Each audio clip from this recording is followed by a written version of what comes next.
Assalamualaikum warahmatullahi wabarakatuh. Perkenalkan, nama saya Abdul Halim dengan NIM 1901110030 dan saya jurusan Teknik Sipil, kelas Kecakapan Komunikasi A1.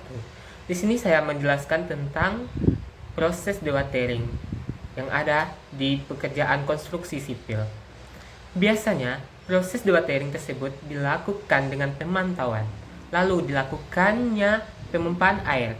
Proses pemantauan tersebut dilakukan sebelum penggalian pada tanah. Untuk dilakukannya memompa air dalam tanah agar dapat mengurangi masalah selama penggalian.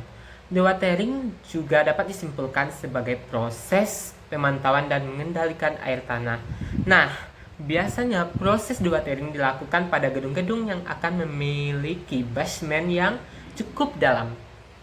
Apabila kondisi air tanah tidak stabil pada bangunan, maka dapat menyebabkan kegagalan konstruksi seperti keretakan hingga mengalami amblasnya tanah. Hal yang perlu diperhatikan dalam proses dewatering. Yang pertama, memperhitungkan aliran air yang akan terjadi pada lokasi konstruksi, menganalisis pengaruh atau dampak dari rembesan air tanah pada konstruksi. Selanjutnya, menghindari kegagalan proses dewatering yang dapat menyebabkan erosi tanah pada lokasi konstruksi. Selanjutnya, kita harus pemilihan lokasinya itu, tempatnya itu harus bagus.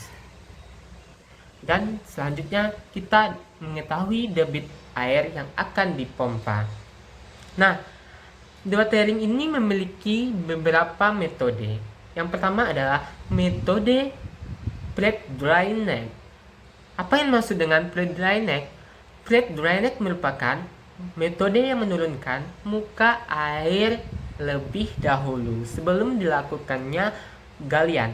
Metode plate dry neck merupakan metode yang cocok digunakan apabila karakteristik dari tanah lepas, cerdas, lunak, serta memiliki banyak celah dan tanah berbutir seragam.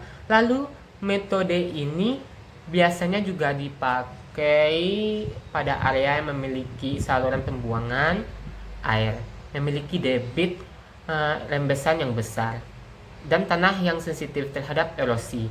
Metode ini diperlukannya proses pengeboran dan memakan waktu yang lama. Selanjutnya apa? Metode pumping.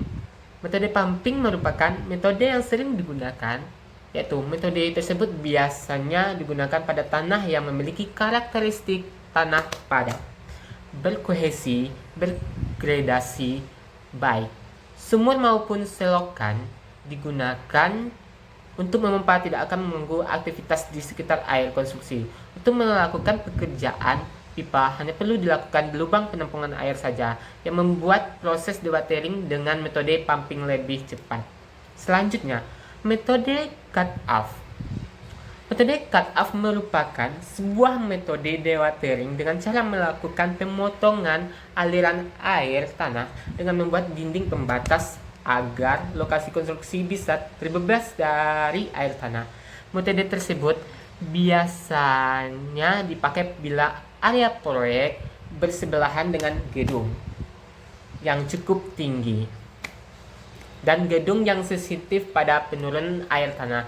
Metode ini memiliki biaya yang cukup tinggi dan menggunakan alat berat yang dapat menimbulkan gangguan di sekitar lokasi konstruksi. Namun cocok apabila lokasi proyek jauh dari pemukiman. Jadi, digunakanlah metode cut-off tersebut. Baik, hanya itu yang dapat saya sampaikan penjelasan tentang dewatering. Assalamualaikum warahmatullahi wabarakatuh. Bahagia, selamat.